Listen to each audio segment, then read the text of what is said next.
سڵاتە لەبێت بەردەوامین لەگەڵ زۆر بەڕێز دکتۆر جەبار قادر بۆ قسەکردن لەسەر تەوەری مێژوو. کەواتە دکتۆر ئەتوانین بڵین کاری سەرەکی مێژونووسانی کورد چی بووە؟ ئایا بەتەنها تۆمارکردنی ئەوەی پێشتر بووە تۆمارکراوە یاخود توانیوێتی ئەفراندن و داهێنان و تازەکاری لە نووسینەوەی مێژووە بکات؟ لە هەندێک بواردا ئەوەی ئێمە ئەمڕۆ دەیخوێنینەوە ئەو ئاگاداریانەی کە هەمانە دەربارەی مێژووی کورد زۆربەی لە ڕێگەی ئەو کتێبانەوە هەیە، لە ڕێگەی ئەو لێکۆڵینەوانەیە کە لەم 20 ساڵەی دواییدا ئامادەکراوە. لەبەرەوە مرۆڤ ناتوانێت مەسە ئەمە هەمووی وەکو دەڵێ خەتێکی بەسەرابێنێ، بەڵام داخوازێکە ئەوەیە کە زۆر مێژوومان ماوە باس نەکراوە. بۆ نمونە ئێستا بڵێن ئەرشیفی عوسمانی کراوەتەوە، لە ئەرشیفی عوسمانیا گەنجینەیە کە ئەوەندە زەخیرەیەکی زۆری تێدایە. لەم ساڵی دوایە تەنها لەسەر 56 بەڵگەنامەی ئەرشیفی عوسمانی بێژونووسێکی گەنجی کوردی باکووری کوردستان کتێبێکی زۆر نایابی بڵاو کردەوە کە کراوە بە کوردیش و خراوەتە بەردەست و ئەلەوێدا دیمەن وێنەیەکی نوێی میرنشینە کوردیەکان پیشانەدا، میرە کوردەکان پیشانەدا. ئەو وێنەیەی کە لای ئێمە هەبوو و دروست کرابوو بۆیان و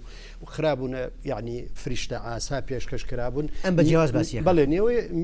وێنەیەکی جیاوازە، وێنەکە ڕنگ بێ زۆر ئاسایی بێ بۆ خەڵکێک کە خەریکی مێژوو بێ، بۆ خەڵکێک کە ڕووداوەکانی ئەو سەردەمە ئاگادار بێ، بەڵام بۆ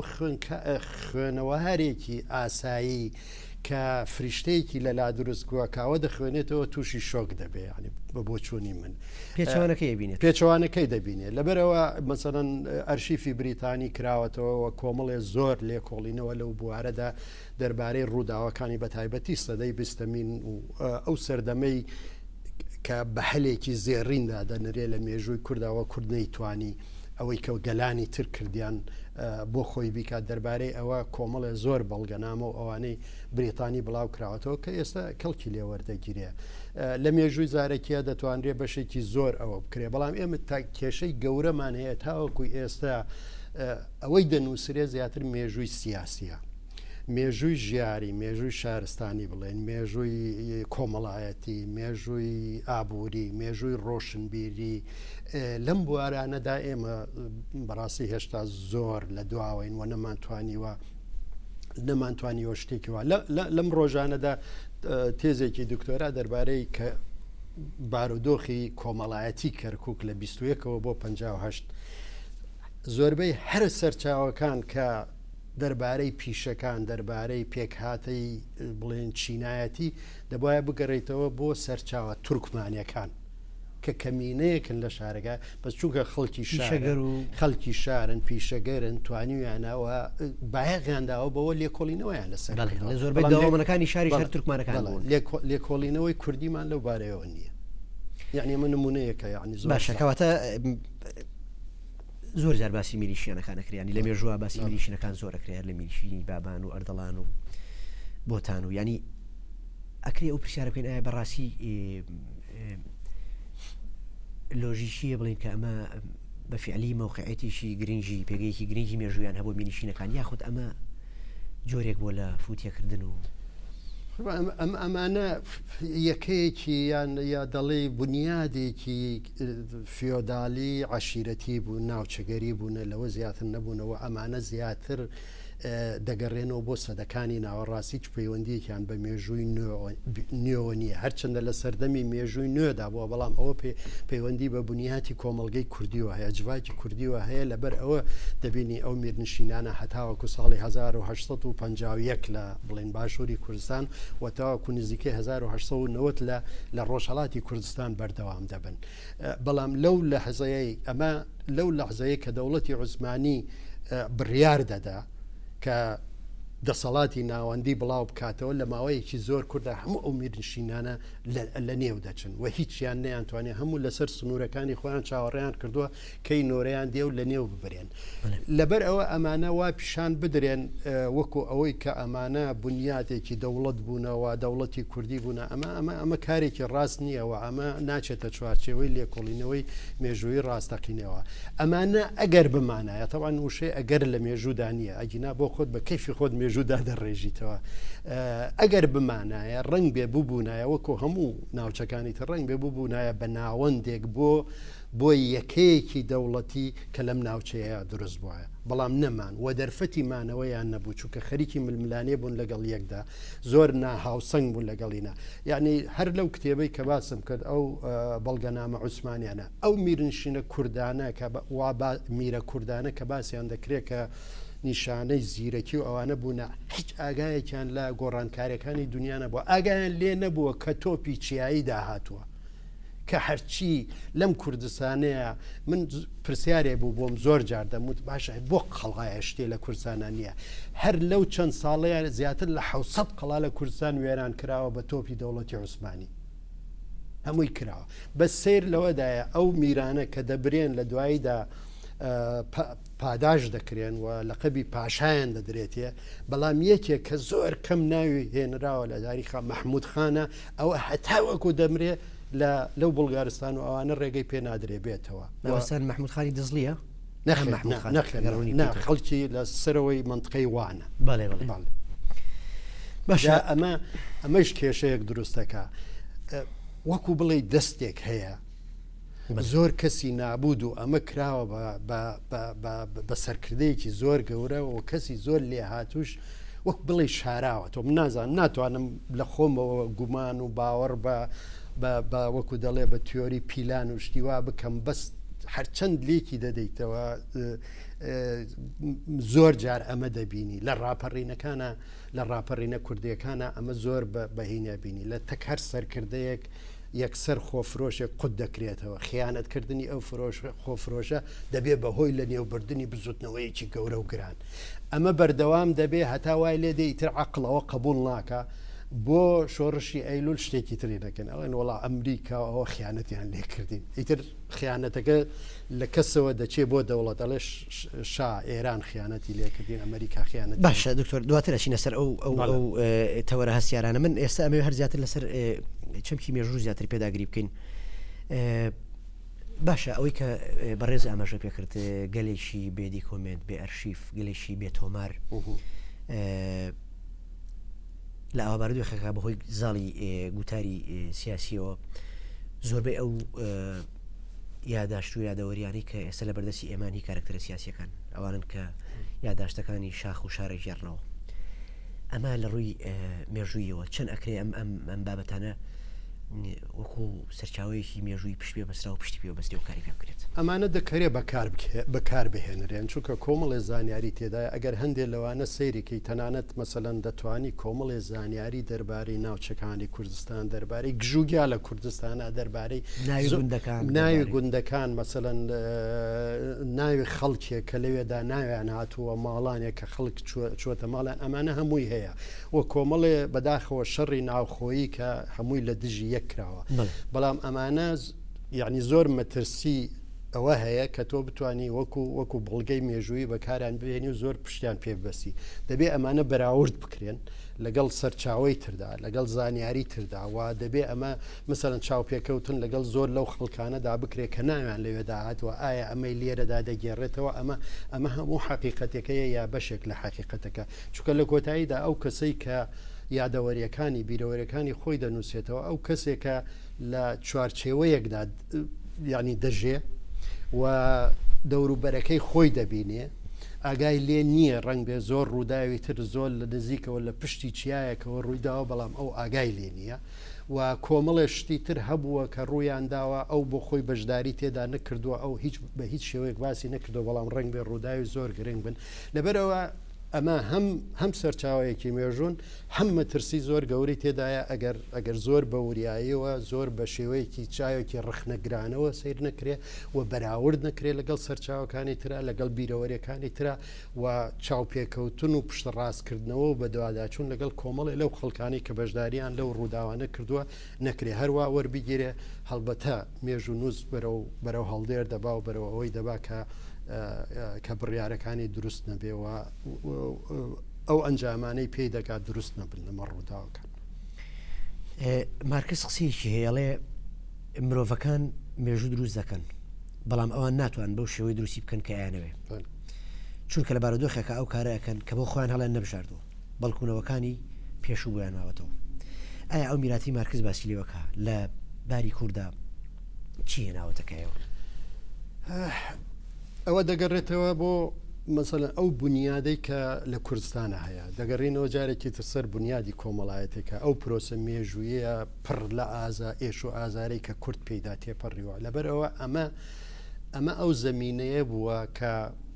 ئەکتەرە سیاسەکانی ئەکتەرە مێژوویەکانی دەتوانین بڵێن خوڵقاندووە لەبەرەوە لەوانە لە ڕۆشنبیرانە هەرچی نەخۆشی کۆمەڵایەتی کۆمەڵگاکە هەیە لە هەمویانە زۆر بە زەقی دیارە مەسلەی یەک نەخوێندنەوە مەسلەی ململانەیە مەسلەی کێشەی شخصی کە زۆر جار بووە بەهۆی یعنی زۆر جار هەموو ئەو لێکترازان و شتەی لەناو پارتە سیاسەکانی کووردا ئەگەڕێی بۆ هۆی ئایدیۆلۆژی ڕاستەقینە بەڕاستی شتێکی لەو بارە نابینی. زۆربەی شتەکان دەبینی پەیوەندیە شخصیەکانە پەیوەندی کۆمەڵایەتیەکانە ناوچەیەکانە لەهجەیەکانە شارەکانە چییە جیاوازەکان زۆرتر ئەلێرە دەبینیتەوە لەبەر ئەوە ئەم بەرهەمی ئەمە ئەو بزوتنەوەیە بووە چکە هەروەکو مارکس و توێتی ڕاستە مرۆڤەکانن مێژوو دروستەکەن بەڵام ئەوان حەزەکەن بە شێوەیەکی تر دروستکەن بەڵام لە کۆتاییدا ئەگەر ئێمە نمونەی زەق بێنینەوە کۆمەڵێ زۆر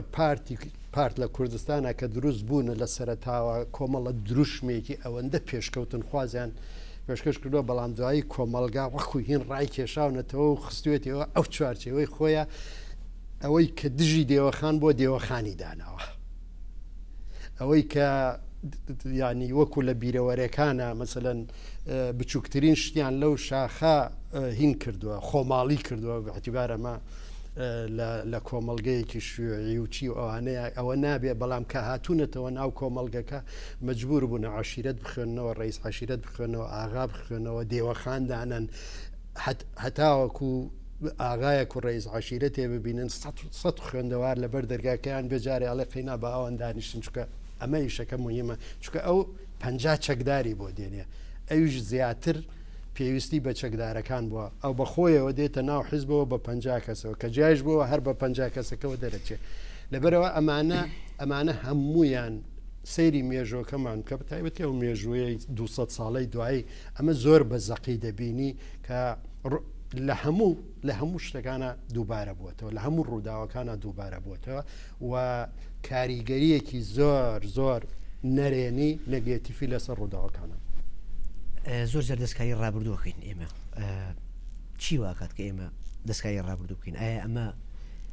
بە خاطر ئەوەیە کە ئێمە ببین بە بەشێک لە ڕابردوو یا خۆت ڕابردوو بکەینە مورچی خۆمەکەن بە ئەمەش زۆر جارە بێتە ئەنجامی ئەوەی کە شتە جوانەکان زەق بکەینەوە و شتە ناشینەکان پەردەپۆش و بشارینەوە ئەوەیە کە لە کێشە گەورەکارە من وای تێدەگەم و ئەوش قسەیە نییە من دروستم کردوێ دام هێنابێ ئەوەیە کە مێژوو وەک ئاوێنە دەبێت خۆتی تیا ببینیتەوە بە جوانەکانتەوە بە ناشرینەکانتەوە ئینسان بەیانیان کە هەڵەسێ سەیری ئاوێنە دەکا ئەگەر جێگەیەکی هین بوو هەوڵەدا وای لێ بکەم مەقبول بێ لە پێش چاوی خەڵکە مێژوو وا لێ ناکرێ مێژوو تازە ڕووی داوە تۆ ناتوانانی ئەوەی بکەیتەوە بەڵام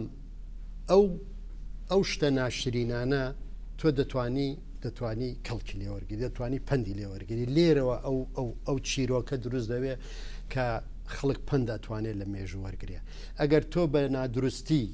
ئەو شتە ناشرینانە بشاریتەوە ئێستا زۆر کەس بەڕاستی مێژووی کورد دەخوێنێتەوە دەبینێ باشە ئێمە هەموو شتەکانمان باشە هەموو سەرکردەکانمان خەڵکانێکی فریشتە ئاسا بوونە دڵسۆز بوونە و گومان لە دڵسۆزی زۆربەی هەرە زۆریان نییە ئەی باشە بۆ ئێمە ئەگەر وابێ چۆن ئەبێ ئێمە وابین ئەگەر میرنشینەکانمان پێش 200 ساڵ لە ئێستا باشتر بوو بێتن لەم حکوومەتی هەرێمەی ئێستا دەرەنجامەکەی بۆچی ئەوە چۆن وای لێ دێ ئەمە کۆمەڵێشتن دژی لۆجیکی مێژوون چکە مێژوو پرۆسەیەکە دەچێ بەرەو پێشەوە دەتوانێت مێژوو بۆ ماوەیەک لە جێگەیەکە هەندێ بوەستێ دوا بکەوێت بەڵام ناتوانێت بگەڕێتە دواوە شتی وێرانکار هەیە دەتوانێت ژیانی مەسەلەن ژیانی کۆمەڵگەکە وێران کە ڕای گرێچی بکە بەڵام جارێکی تر ئەو کۆمەڵگەیە هەڵاسێتەوە لەبەر ئەوە هەوڵدان ئێمە هەوڵە دەین دووشت بکەین هەم خۆمان ببین بە بەشێک لەو مێژووە هەڵبەتە ئەوەی ئەو مێژوەی کە مایەی شانازیە و هەم ببین بە خاوەنی ئەمەیان زۆر مەترسیدارە خۆت بکەی بە خاوەنی و بەو شێوەیە بەکاری بێنی کە لە خزمەتی ئەژێندا و بەرژەوەندەکانی خۆتدا بێ ئەمە زۆر کەس هەوڵی داوە ئەلێرەوە دەستکاریکردن و لاقەکردنی مێژوو دەست پێ دەکات کە هەوڵە دەی تۆ ئەو مێژووە لە عێراقی سەدام حوسێنە ئەم مەسلەیە زۆر بەزەقی دیار بوو شتێکی دروست کرد بوو بە ناوی سەر لە نووسینەوەی مێژوو هەرچی مێژوو نووسانی عێراق و ئەوانە بە تایبەتی عەرەبەکان هەبوو هەموویان بەکارهێنرا بوون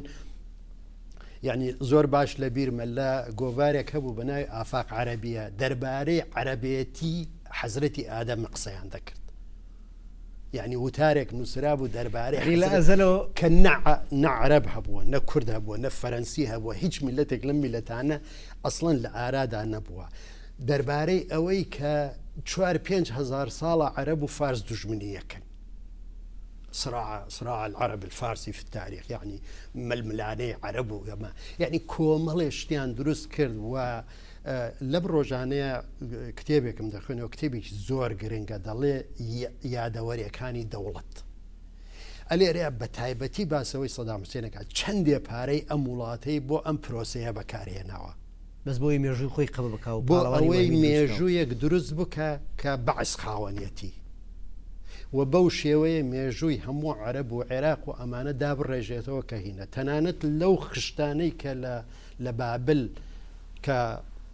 دروستیان دەکردەوە لە هەموو خشتێ دەبوایە بنووسری ئەمە لە کاتی سەدام حوسێن ئاکراوە بە خۆی چوو بۆ من بیرمە لە تەلەڤیزیۆن دەیوت ئەمە ئەبێ خەڵک کە هات بزانێ ئەمە لە کاتی دوای 2000 ساڵ ئەیوت خەڵکێ دێ ئەبێ بزانێ ئەمە لە کاتێکە جا ئەمە کارێکی زۆر خراپە هەندێک لەم دیاردانە بەداخەوم لە کوردستانە ئەبینم ئێستا کە ئەمە مەترسیەکی زۆر گەورەیە و من لێرەوە دامال لە هەموو مێژوو نووسانەکەم خۆیان بە دوور بگرن لەم پرۆسەیە و هەوڵ بدەن ڕێگە نەدەن بەو کەسانی کە دەیانەوێ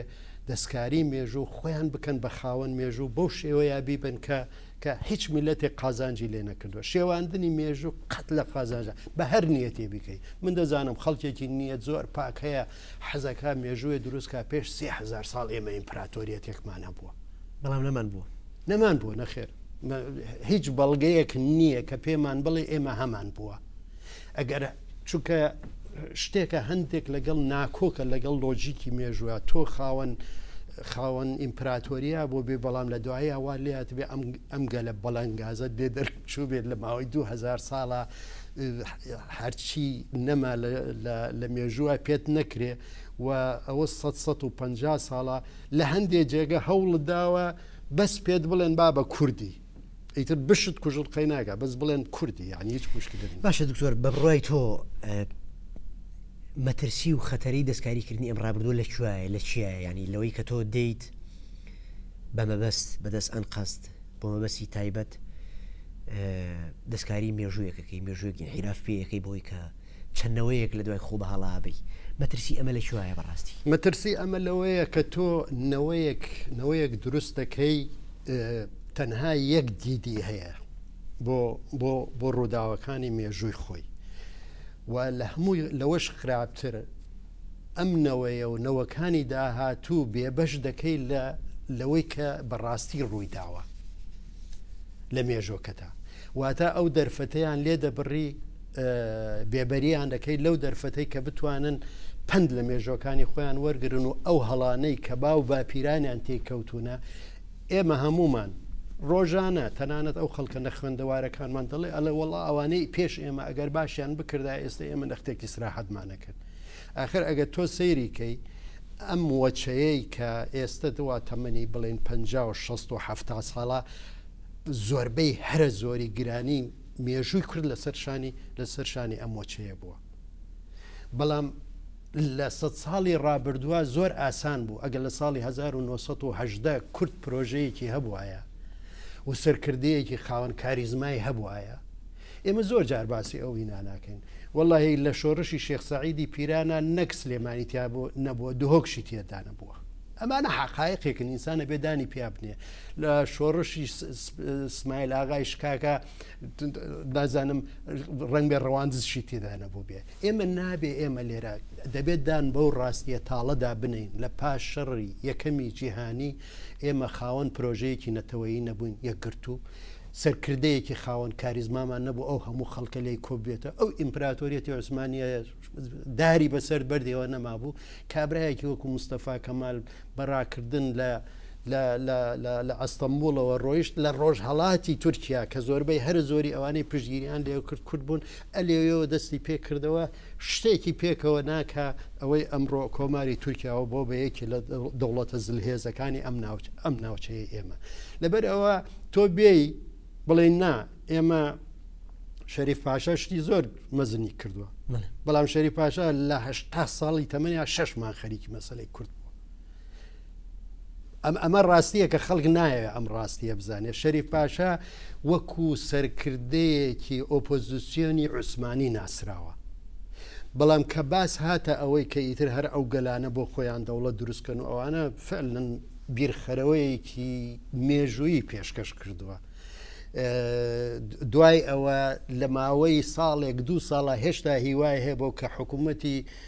شێ مەحموود پەیدا دەبێت دێ بۆ بەغدا دەیەوێ ببێ بە وەزیری دەرەوە یا لە بڵێن کاری دیپلۆماسی دەرەوە کە بەڵام لە بەغدا تێدەگا بە هیچی تیانێ مەسەلەکە ئیدی ئەو ڕۆیشتنەوە دەڕاتەوە لە مەسر خەریکی ئەرز و مڵک و شتەکانی خۆی بێ هەتا ساڵی 45 هەر باسی نییە بە هیچ شێوەیە لە هیچ جێکێکە لە 45 لە هەندی راپۆرتی بریتانی و ئەمانەیە جارێکی تر باسی دەکرێتەوە دەڵێ هاتووەتە سەفارە و باسی کردووە کە کورد هین بکرێ و ئەمانە من ئەڵێم ئەم شتانە هەمووی بۆی بگێڕنەوە هەموو بەڵام ئەوە نابێت بۆی دروست بکەیت کە شەریف پاشا زیاتر لە 80 ساڵ ژیاوە لە یەکەمین ڕۆژەوە هەر خەریکی مەسەلەی کورد بووە کردوویەتی لەو جێگەیە کردوێتی من لەگەڵ ئەوەیان مێژوو وا باز بکرێت هەڵبەتە ئەم قسەیە زۆر کەس بەدڵی نابێت دەزانم و زۆریشیان پێ ناخۆشەوێ و ڕنگ بێ هێرشمان بکەنە سەر بەڵام دەوێت ئەم حەقایقانە بڵێن هیچ کەسێک لەو ڕۆژەیەوە دێتە دنیاوە ئیتر یەکسەر نابێت بەو خەباتگێڕە کۆمەڵێ مەرج هەیە شەرت هەیە ئەو زروفانەی کە باسمان کردە دەبێت بەهۆی ئەوەی ئەو خەڵکە لە سەردەمێکی تایبەتیە شەریف پاشا لە دەسەڵاتی دەوڵەتی عوسمانی بووە دکتۆر ئەمەوێ پرسیارێ بکەم هۆی چییە کە پانتایی مێژووی ئێمە ئەوەی کە پێوتێ مێژووی کورد بە تایبەت مێژووی سیاسی پڕ و لێوان لێوە لە ستایش ینی خاڵی لە ڕەخنەکاری لە شیکارکردن لە خوێنەوەی ورد و بابەتیانە ینی بە بڕوای تۆ وەک مێژوو نووسێک ئەمە پەیوەندی بە چیوەیە کە ئێمە ناتوانین دۆڕان قبول بکەین ناتوانین ڕەخنە قبول بکەین ئایا بەڕاستی ئێمە خاوەنی و کارکتەرە سیاسیانە بووین لە مێژووە کە هەمیشە سەرکەوت و پێرفێکت و پڕسەروەری و شانازی بوو هۆی چییە کە ئێمە ناتوانین مراجعی خۆمان بکەین ینی دان بەوا بنین کە پەڵەیەک بەدەم و چاومانەوەی دان بەوا بین کە ڕۆژێک شکستمان خواردەوە کە ئەمە نەنەنگیە هیچ سەرکردەیەک هەیە لە دنیا لە دەروی ڕەخنە بێ هیچ ڕابەرێک هەبوو لە دنیا بەهاڵە و ئشتی بەهانە ڕۆژ بێ هۆی چییە مرۆڤی کورد ناتوانێت دۆڕان قبول بکە لە مێژووە ئەگەر نمونەیەک لە ژیانی ئەم ڕۆمانەوە بێنینەوە ڕنگ بێ ئەوە بتوانین ڕوون بکەینەوە بەڕاستی بۆ نووسینی مێژوویەکی ڕاستەقینە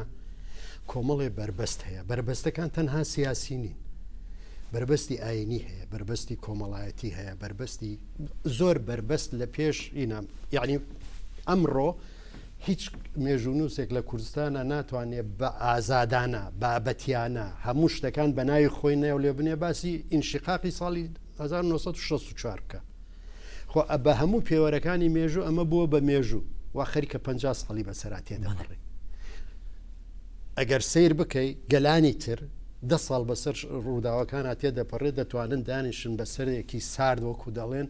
زۆر بەجددی لێی بکۆڵنەوە و هەموو لایەنەکانی دەربخەن و هیچ کەسێکیش بەمەی نابێت بەڵام تۆ ناتوانانی ئەمە بکەیت چونکە تا ئەم ڕۆژ دوو کاراکتەری سیاسی لێرە لە کاردان هەر یەکێکیان خۆی بە درێژکەرەوەی یەکێک لە باڵەکان دەزانێت لەبەرەوە تۆ ناتوانێت ئەمە بکەیت باسی 1975 ئەو کارەساتە گەورەی بەسەر کووردا هاتووە تاوەکو ئێستا لێکۆڵینەوەیەکی جددی کە هەموو شتەکان ناوی خۆی لێ بنێ کەس ناتوانێت بیکە. زۆر بەڕێز دکتۆر جەبار قادر پرۆفیسۆر لە مێژوونی و هاوچەرخی کورد و ئەندامی کارە ئەکادیمیای کورد سوپاس بۆ بەشداریت لە بەرنامەکە و وەڵامدانەوەی پرسیارەکان هەوڵین لە ئەڵلقەکانی داهات و تەوەرەکانی داهاتوە درێژە بە گفتوگۆکەمان بین بەڕێزان بەرنامەی ڕووداوی مێژوو ئەڵلقەی یەکەممان لەگەڵ زۆر بەڕێز دکتۆر جەبار کۆتایی پێهات لە ئەڵلقەی دووەمی دیدارەکەمان درێژە پێ دەدەین بۆی کە ئایا کورتوانیوێتی مێژوو کاتە بنەمای کاری سیاسی کورد چەند توانیوێتی ئەزمونونەکانی مێژوو خۆناغەکانی مێژوو لە کاری سیاسیا فراهم بکات چەند توانیوێتی یار و نارەکانی خۆی لە مێژووە بخوێنێتەوە و چەند توانیوێتی فرسەت ئەو هەلە مێژوو یەکگرنگەکان بخۆزێتەوە درێژە پێ دەدەین تا تەوەری دووەم بەشی دووەمی دیدارەکەمان بخۆتان سپێن خواتن لەگەڵ زۆر سپاس دکتۆر سپاس.